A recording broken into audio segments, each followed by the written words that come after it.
नमस्कार, मैं हूं मनीषा गुप्ता। कमोडिटी आल में आपका स्वागत है। अगर आपने एग्री या नॉन एग्री कमोडिटीज में कोई ट्रेड लिया है या फिर किसी कमोडिटी में फिजिकल पोजीशन लेना चाहते हैं, आपने निवेशक या किसान है या फिर ट्रेडर, कमोडिटी मार्केट्स में सीएनबीसी आवाज के साथ बनाइए स्ट्रैटेजी।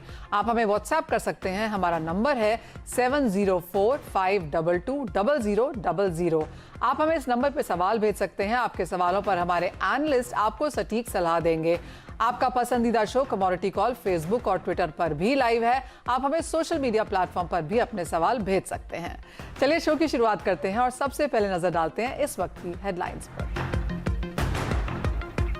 यूएस फेड के आउटकम से पहले दायरे में चला सोना चांदी। एमसीएक्स पर सोना 50,500 के ऊपर बरकरार, लेकिन चांदी में ज्यादा खरीदारी। कॉमेक्स चांदी करीब 0.5% ऊपर। रूस से यूरोप को सप्लाई कट की खबरों से कच्चे तेल में लौटी खरीदारी। ब्रेंट का भाव फिर $100 के पार निकला। नेचुरल गैस में भी करीब 2.5% की बढ़त। बड़ी गिरावट के बाद बेस मेटल्स में निचले स्तरों से खरीदारी। कॉपर में करीब 2% की बढ़त। निकल, लेड और एल्यूमिनियम में भी खरीदारी के साथ कारोबार, लेकिन ग्लोबल मंदी की आशंका से ऊपरी स्तरों पर दबाव बरकरार। ग्लोबल मार्केट्स में खाने का तेल हुआ सस्ता। साल के हाई से 40% फिसले भाव। बड़ी गिरावट के बाद मलेशिया में निचले लेवल्स पे लौटी खरीदारी। शिकागो सोयाबीन में भी करीब 2% की बढ़त। गेहूं एक्सपोर्ट पर रूस यूक्रेन में डील के बाद रिकॉर्ड हाई से करीब 41% टूटा भाव। डील के 24 घंटे बाद ही रूस के मिसाइल दागने से निचले लेवल से 2.5% की बढ़त भी। यूएस फ्यूचर्स में $800 के नीचे कारोबार बरकरार।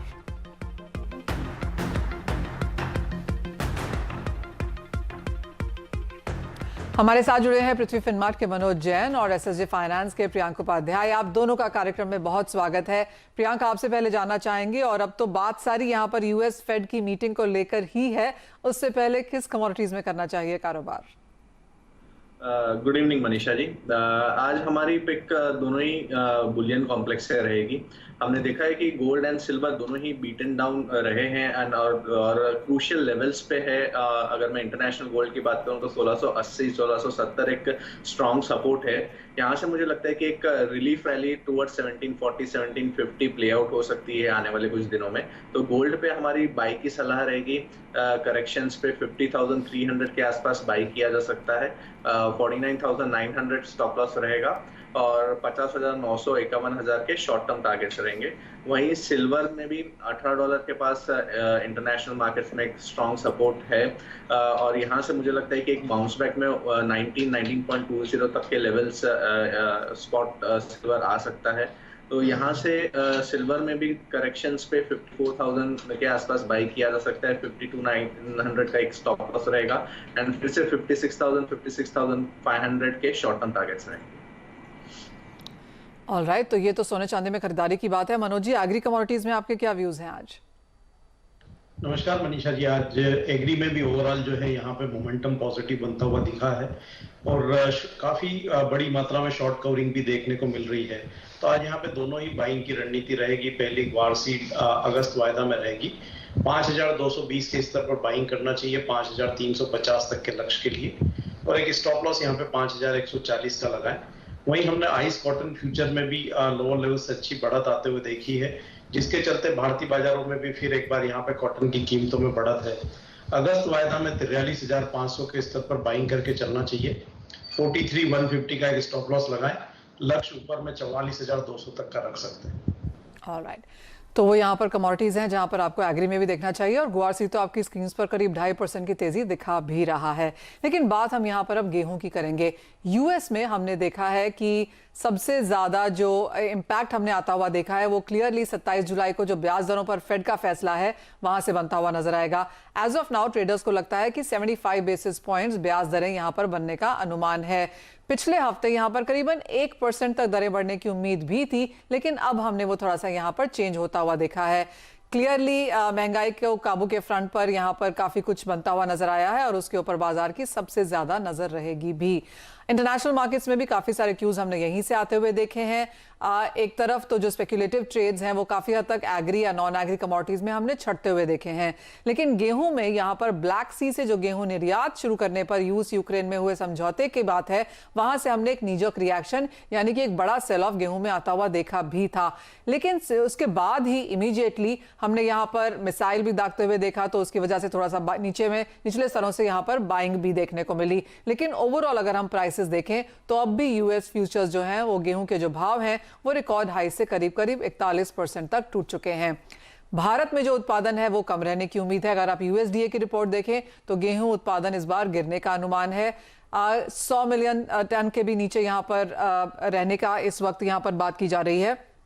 हमारे साथ इसी पर बात करने के लिए शिवाजी रोलर फ्लावर मिल्स के अजय गोयल हैं और मोहर सिंह रतनलाल के आनंद गर्ग भी जुड़े हैं। आप दोनों का कार्यक्रम में स्वागत है। अजय, सबसे पहले तो आपसे जो इंटरनेशनल मार्केट से क्यूज हैं उसी पर बात करना चाहेंगे।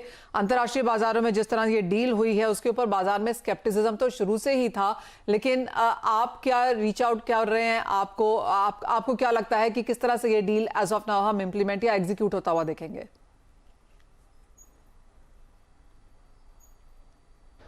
नहीं तो 15 दिन बाद जो है it will find its way out और जो है ये गेहूं अंतर्राष्ट्रीय मार्केट्स में आना शुरू हो जाएगा।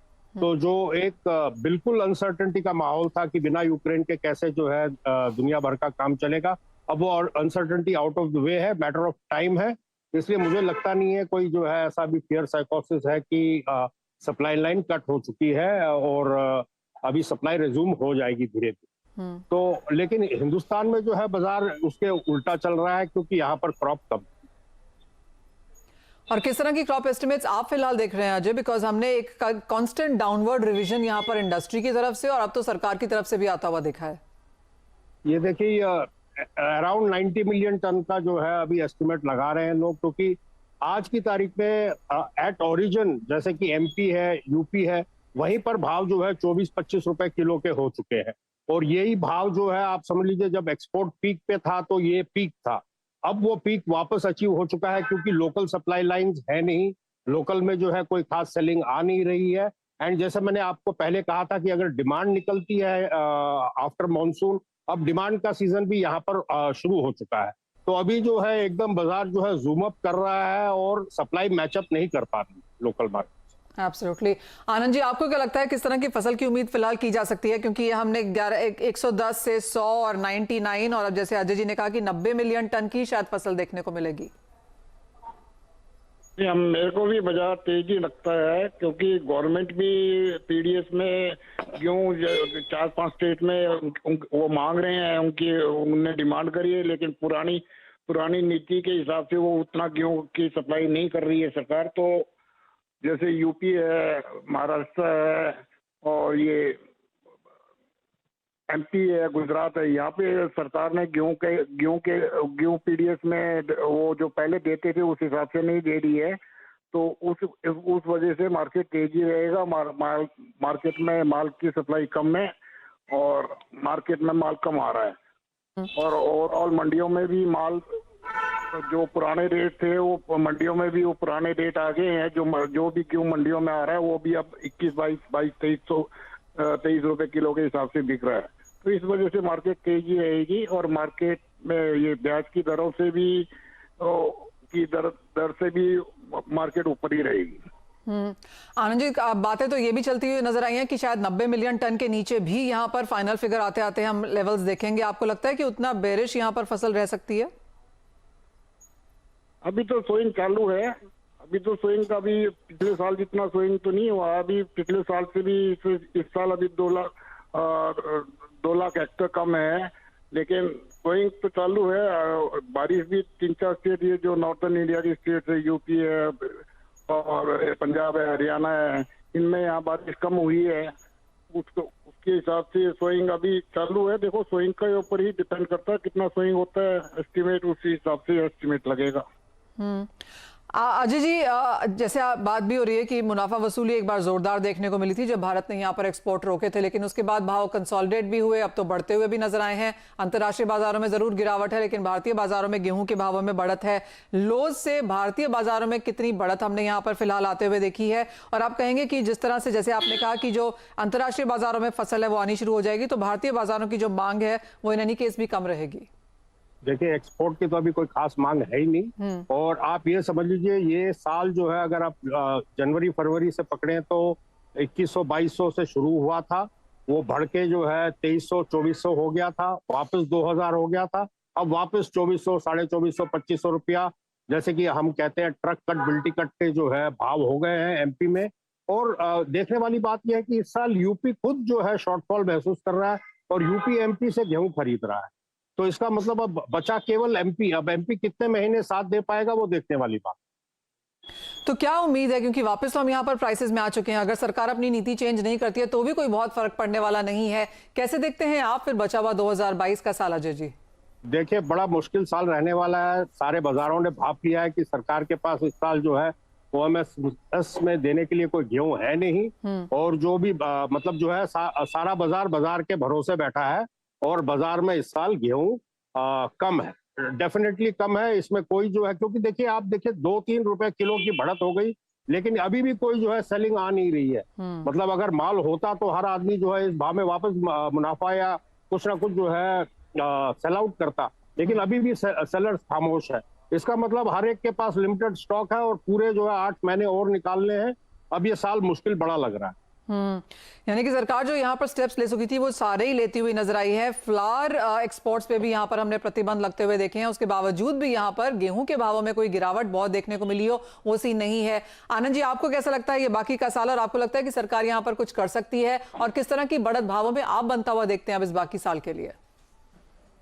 सरकार अगर पुरानी नीति गेहूं पे नहीं लागू करती है, जो स्टेट्स को नहीं दे रही है, गुजरात को, एमपी को, यूपी को, बिहार को, जो पीडीएस में गेहूं नहीं वो पुरानी नीति के हिसाब से नहीं देगी, तो लोगों को दिक्कत होगी। उसी हिसाब से प्राइसेस मेरे हिसाब से और 2 रुपए किलो बढ़ेंगे। जो माल सरकार देती है वो मार्केट में नहीं आएगा या लोगों को नहीं मिलेगा, तो लोगों को तो आटा खाना है, गेहूं खाना है, तो वो तो मार्केट से लेंगे। मार्केट में उस हिसाब से डिमांड बढ़ेगी और डिमांड बढ़ेगी।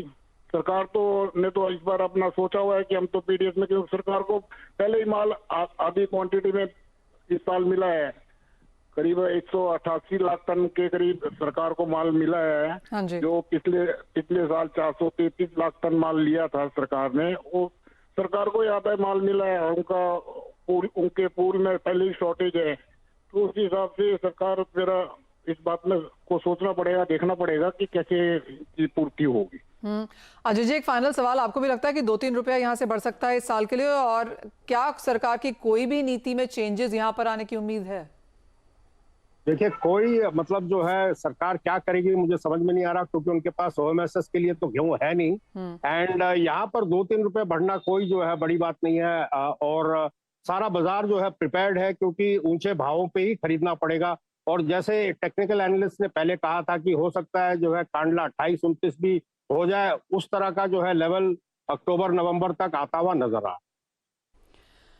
ऑलराइट, वो गेहूं की बात है यहाँ पर कि इवन एज सरकार ने बहुत सारे मेजर्स यहाँ पर लिए थे। एक्सपोर्ट में प्रतिबंध हमने सिर्फ गेहूं पर नहीं, गेहूं के काफी सारे प्रोडक्ट्स पे भी लगता हुआ देखा, रिस्ट्रिक्शंस यहाँ पर लगते हुए नहीं देखी हैं। उसके बावजूद भी यहाँ पर भारतीय बाजारों में गेहूं के भाव फिर से रिबाउंड पे हैं। अंतर्राष्ट्रीय बाजारों में हमने जरूर गिरावट देखी हो, लेकिन एक क्लियर डाइवर्जेंस यहाँ पर गेहूं के प्राइसेस में देखने को मिली है। बहुत शुक्रिया अजय जी, आनंद जी साथ जोड़ने के लिए और वो तमाम चीजों पर बात भी करने के लिए। यानी कि बाकी का ये साल, अगले 8 महीने यहाँ पर गेहूं के लिहाज से मुश्किल रह सकते हैं जब तक नई फसल यहां पर बाजार में नहीं आती।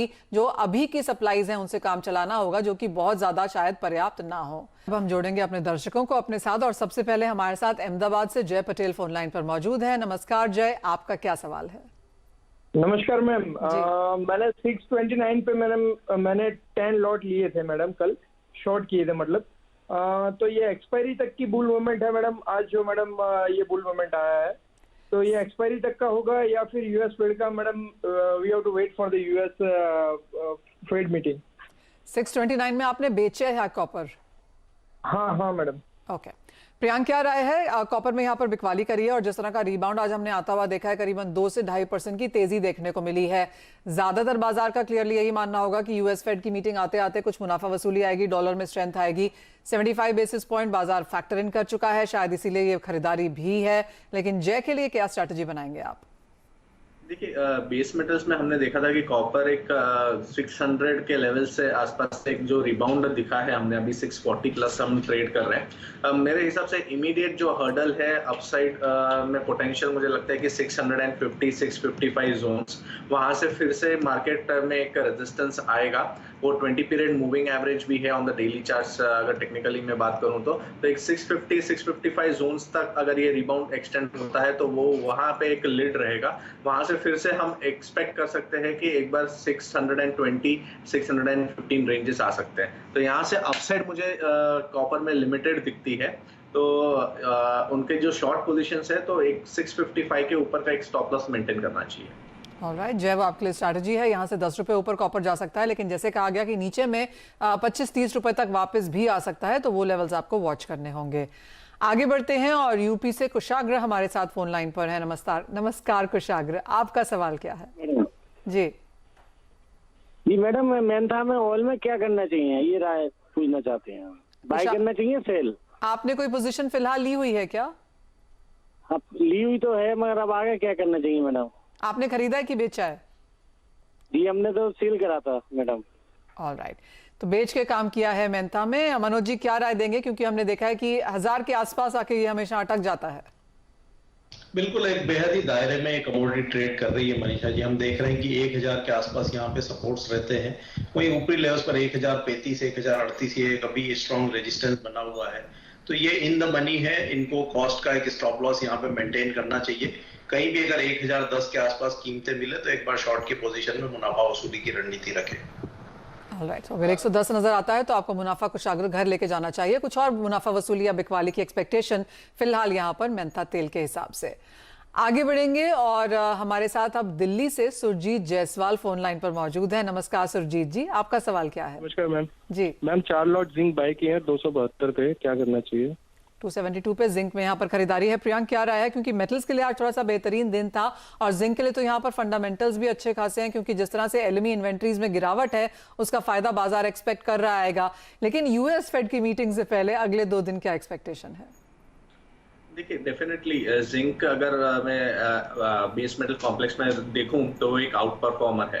एंड 272 का जो खरीदी है तो अभी 280 के आसपास के रेट्स चल रहे हैं। तो आइडियली 50% प्रॉफिट बुक करना चाहिए करंट लेवल्स पे, और बाकी का ट्रेलिंग स्टॉप लॉस यूज करना चाहिए। और ट्रेलिंग स्टॉप लॉस में मैं सजेस्ट करूंगा अराउंड 275 का stop loss, trailing stop loss maintain करना चाहिए। On the higher side he can aim towards 285 to 86 zones, वहां पे पूरा एक बार प्रॉफिट बुक कर सकते हैं।